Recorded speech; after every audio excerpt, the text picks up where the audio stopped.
और एक बड़ी खबर इस वक्त ये कि लखनऊ से आतंकी की गिरफ्तारी में एक नया खुलासा हुआ है और इस नए खुलासे के तहत जो जानकारी मिल रही है उसके मुताबिक मिन्हाज सोशल मीडिया के जरिए भारत में अलकायदा के गुट यानी अंसार गजवातुल हिंद से जुड़ा हुआ था। ऑनलाइन ही बड़े आतंकियों से इसका संपर्क हुआ जिन्होंने मिन्हाज का ब्रेन वॉश किया और उसके बाद 1.5 साल तक मिन्हाज ने स्लीपर सेल की तरह काम किया था। जब नौकरी चली गई तो नौकरी जाने के बाद सक्रिय रूप से अलकायदा से जुड़ा मिन्हाज यहां तक कि खुद मानव बम बनने को राजी तक हो गया था। 3 महीने तक संदिग्ध आतंकियों की ट्रेनिंग श्रीनगर में हुई थी, जहां उन्हें पहचान छिपाकर रेकी करने, कुकर बम बनाने और मानव बम के लिए जरूरी बातों की ट्रेनिंग मिली। श्रीनगर में बड़ा खुलासा हुआ है ये किस तरह से मिन्हाज सोशल मीडिया के जरिए इस ग्रुप से जुड़ा, इस आतंकी गुट से जुड़ा, उसका वहीं पर ब्रेन वॉश किया गया और फिर इसे तैयार किया गया। श्रीनगर में 3 महीने तक इन संदिग्ध आतंकियों की ट्रेनिंग जो हुई है, वहां पर उन्हें बताया गया कि कैसे पहचान को छिपाकर रेकी की जाए। मानव बम बनने को लेकर भी जरूरी जो बातें थी उन्हें वहीं पर सिखाई गई हैं। तो ये बड़ी जानकारी और साथ ही सूत्र ये भी बता रहे हैं कि प्लानिंग इनकी बहुत बड़ी थी और मई में ही धमाके की साजिश रचने की तैयारी थी, लेकिन कोरोना की वजह से क्योंकि लॉकडाउन हुआ तो ये अपने मंसूबे में कामयाब नहीं हो पाए और फिर इन्होंने अपनी प्लानिंग को आगे बढ़ाया। लेकिन सोशल मीडिया वो माध्यम था जिसके जरिए ये उस ग्रुप से जुड़ा जो अलकायदा का गजवातुल हिंद ग्रुप है और वहीं पर सोशल मीडिया पर ही इसका ब्रेन वॉश किया गया था।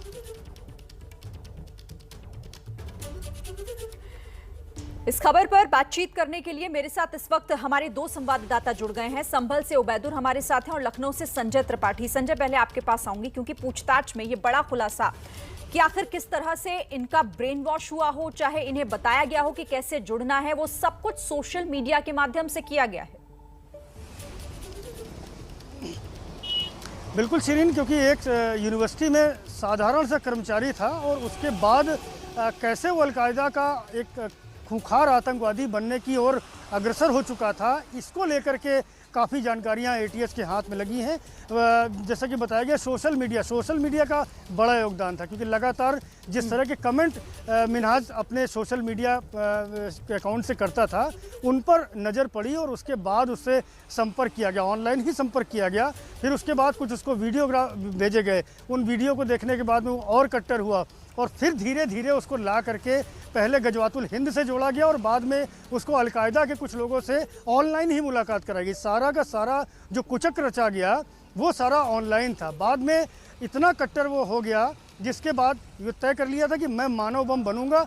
ये ऑफ़र किया था उसने कि मुझे भी आप इस्तेमाल कर सकते हैं, क्योंकि मैं मरने को तैयार हूँ, कहीं भी आप मुझे बता दें जहाँ ब्लास्ट करना हो। या इस तरह की कट्टरपंथ उसके अंदर सोच आ चुकी थी। ये भी खुलासा हो रहा है कि जो कश्मीर कनेक्शन है उसका, कुछ बताए जाते हैं कि लोग कश्मीर से उसके यहाँ आते जाते थे। टेलीग्राम ऐप के जरिए मूसा और एक अन्य व्यक्ति जो कश्मीर के रहने वाले हैं उनसे ये संपर्क में था। उनसे कुछ फाइनेंशियल ट्रांजैक्शंस की जानकारी भी मिली है एटीएस को कि मिन्हाज उनके जरिए कुछ पैसे लेन देन करता था। और जहाँ तक देखेंगे आप, पूरे इस खुलासे में एक बड़ी साजिश को अंजाम देने की बात हो रही है। तो एटीएस के हाथ में कानपुर का भी एक बड़ा कनेक्शन मिला है कि कानपुर से किस तरीके से मिन्हाज ने पिस्टल ली थी, वहाँ से प्री एक्टिवेटेड सिम लिए थे, मोबाइल लिया था।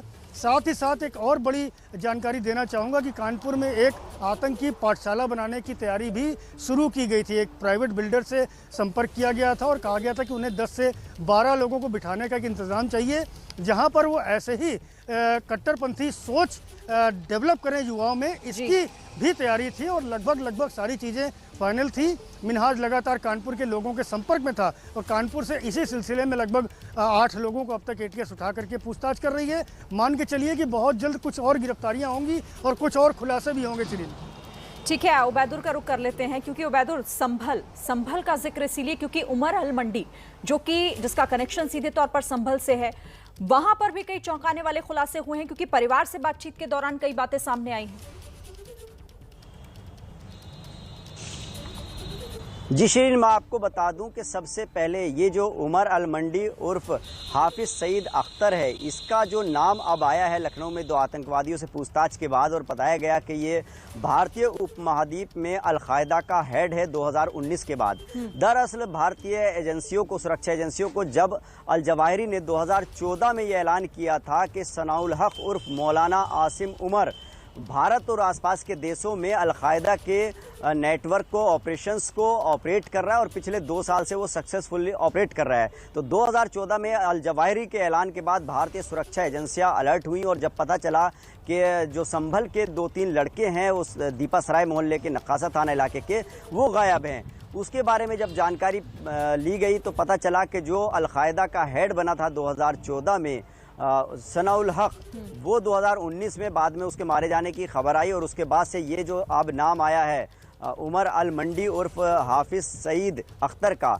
ये 2019 से लगातार भारत और उस सबके आसपास के देशों के लिए अलकायदा के नेटवर्क को तैयार कर रहा है। और हमें जो जानकारी मिली संभल में, तो जो दीपा सराय से एक लड़का और है जिसका नाम है सरजिल, उसका अभी तक कुछ पता नहीं है। और ये जो उमर अल मंडी है और जो इससे पहले का अलकायदा का हेड था जो 2019 में मारा जा चुका है, ये दोनों 1998-99 में यहाँ से अचानक गायब हो गए थे। और गायब होने के पीछे एक दिलचस्प कहानी ये है कि उमर अल मंडी के जो फादर थे वो भी मौलवी थे और ये मौलवियत की पढ़ाई करने के लिए दारुल उलूम देवबंद गया था।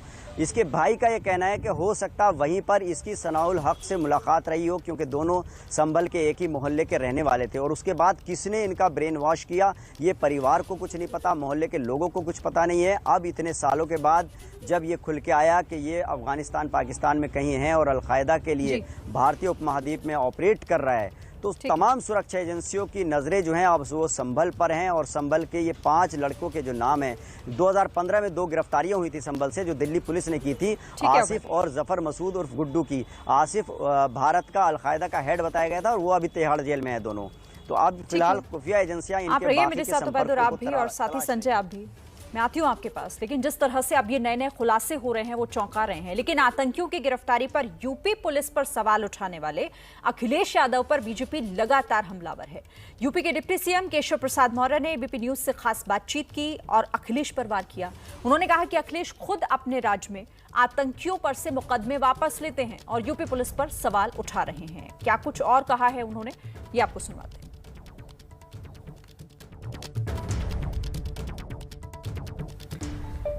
तो देखिए, अखिलेश यादव ने जिस तरीके से यूपी पुलिस की भूमिका पर सवाल उठाए थे, भरोसा ना होने की बात कही थी, उस पर अब अखिलेश खुद गिर गए हैं, क्योंकि लगातार बीजेपी इसको लेकर हमलावर है। यूपी के डिप्टी सीएम केशव प्रसाद मौर्य ने भी इसे लेकर निशाना साधा और कहा कि आतंकियों पर से मुकदमा वापस तो अखिलेश लेते थे। यूपी एटीएस ने अलकायदा के 2 आतंकियों को गिरफ्तार किया है, जिनसे पूछताछ में कई खुलासे हो रहे हैं, लेकिन मामला राजनीतिक भी होता जा रहा है। समाजवादी पार्टी का कहना है कि उन्हें यूपी पुलिस पर भरोसा नहीं। क्या सोचती है Bharatiya Janata party? Deputy CM Keshav Prasad Maurya से बात करेंगे। सपा कह रही है कि हमको यूपी पुलिस पर भरोसा नहीं, उनकी कार्रवाई पर भरोसा नहीं। क्यों आपको लगता है वो ऐसा कह रहे हैं? देखिए, श्री अखिलेश यादव जी हों चाहे मायावती जी हों, कम से कम आतंकवादियों और अपराधियों के मामले में इस प्रकार के बयान से बचना चाहिए। वो भारतीय जनता पार्टी की सरकार है, उनको भाजपा से बैर है, भाजपा के बारे में वो बयान दें तब तो समझ में आता है।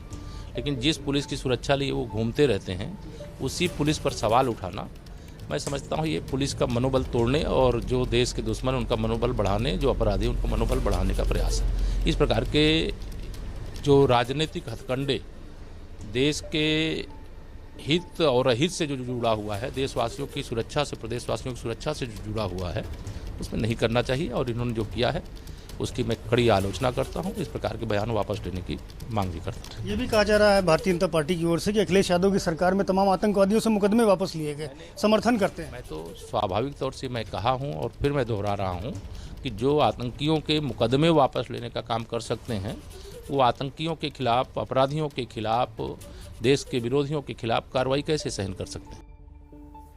और आतंकियों की गिरफ्तारी पर यूपी के डीजीपी से एबीपी न्यूज ने खास बातचीत की। इस दौरान डीजीपी मुकुल गोयल ने बताया कि आतंकियों से अभी पूछताछ कर कई और जानकारियां निकलवानी हैं। ये कैसे काम कर रहे थे, किन किन लोगों से इनका संपर्क था, इस तरह के सवालों के जवाब तलाशने की कोशिश है। ये एक्सक्लूसिव बातचीत सुनिए। यूपी एटीएस ने अलकायदा के 2 आतंकियों को गिरफ्तार करके एक नए मॉड्यूल का खुलासा किया है। इस वक्त बात करने के लिए हमारे साथ यूपी के डीजीपी मुकुल गोयल हैं। हम उनसे समझेंगे कि अब पुलिस किस तरह से जांच को आगे बढ़ाएगी और कड़ियों को कैसे जोड़ेगी। सर, कई सवाल अभी ऐसे हैं जिनके जवाब इन लोगों से मिलने बाकी हैं, तो पुलिस कस्टडी रिमांड के दौरान किन किन सवालों के जवाब आप लेंगे, क्या क्या जानकारियाँ जुटाने की कोशिश होगी? देखिए, ये तो पूरी इसमें पूछताछ होगी। जो लोग पकड़े गए हैं और जो फॉरवर्ड और बैकवर्ड लिंकेजेस हैं, उनको कैसे ये संपर्क में आए आतंकवादियों के जिन्होंने इनको इंडोक्ट्रिनेट किया है, रेडिकलाइज किया है, कैसे उनके संपर्क में आए और इनके साथी और कौन कौन हैं, और ये तमाम चीज़ें पता करके और फिर आगे बढ़ाई जाएगी। निश्चित रूप से सर, बड़ी कार्रवाई हुई, बड़ी उपलब्धि भी है। 2 अलकायदा के आतंकवादी गिरफ्तार होते हैं, लेकिन आलोचना भी इस बात को लेकर की हो रही है कि कहीं ना कहीं इंटेलिजेंस फेल्योर था। क्यों नहीं पता लग पाया कि 2 आतंकी रह रहे हैं, क्यों नहीं पता लग पाया कुकर बम बन रहा है। इस तरह की चीज़ों को लेकर के भी सवाल खड़े हो रहे हैं। देखिए, ये सब अभी सूचना एक ऐसी चीज़ है एकदम से तो मिलती नहीं है, इसको डेवलप करना पड़ता है, कई बार समय लगता है। और दूसरी बात यह है कि इसमें आम जनता का सहयोग भी बहुत आवश्यक है। ये लोग जहाँ पे रह रहे थे, कहीं से चाहे वहीं के रहने वाले थे या कहीं से बाहर से आके रह रहे थे, जहाँ से भी कोई आके इस तरह क्रिमिनल रहता है, उसके बारे में जानकारी जनता से ही मिलती है और मिलनी चाहिए, क्योंकि अल्टीमेटली इफेक्ट भी वही होती। तो मैं जनता से भी गुजारिश करूंगा इसमें कि पुलिस का सहयोग करें इस तरह के मामलों में, और यदि अपने आसपास कोई अननेचुरल चीज़ देखें या कोई इस तरह की अवांछित गतिविधि देखें तो अवश्य पुलिस को सूचित करें। संभल से कनेक्शन निकल के आया सर, वेस्टर्न यूपी से, इसके अलावा कानपुर से भी इनके जुड़े हुए हैं तार, ऐसी बातें सामने आ रही हैं। किस तरह से सर इस पूरी चीज़ों को लेकर के एक्शन हो रहा है? क्या कुछ टीमें बनाई गई हैं? क्योंकि ये बड़ा मसला है, लोग जानना चाहते हैं कि आखिरकार किस तरह से ये प्रदेश की सुरक्षा को खतरे में डालने वाले थे। नहीं, ये एटीएस के लिए बहुत ही महत्वपूर्ण केस है और बहुत अच्छी सफलता है, और अभी इसमें बहुत काम करना बाकी है, और इसके लिए हम लोगों ने अच्छे अधिकारी लगाए हैं, टीम्स बनाई हैं, और इसमें जो भी आगे जानकारी डेवलप होगी उससे और अच्छे परिणाम सामने आएंगे। साल 2017 में जब चुनाव थे सर, तब कानून व्यवस्था बड़ा विषय था। अब 2022 के चुनाव होने जा रहे हैं, फिर से वही चीज़ें कही जा रही हैं, कानून व्यवस्था को लेकर के सवाल खड़े हो रहे हैं। कैसे निपटेंगे सर? चुनाव बहुत नज़दीक है और हाल ही में आपने भी चार्ज भी लिया है। कानून व्यवस्था एक बड़ा मुद्दा हमेशा से रहा है और रहेगा, और प्रदेश की जो कानून व्यवस्था है, मेरा मानना है, मैं तो वैसे ही प्रदेश के बाहर था, तो बाहर से भी ऐसा ही लगता था कि पिछले 4 साल में काफ़ी सुधार हुआ है और अच्छे काम हुए हैं। उसी काम को हम लोग और आगे बढ़ाएंगे और ये सुनिश्चित करेंगे कि आगे भी कानून व्यवस्था में सुदृढ़ता लाई जाए।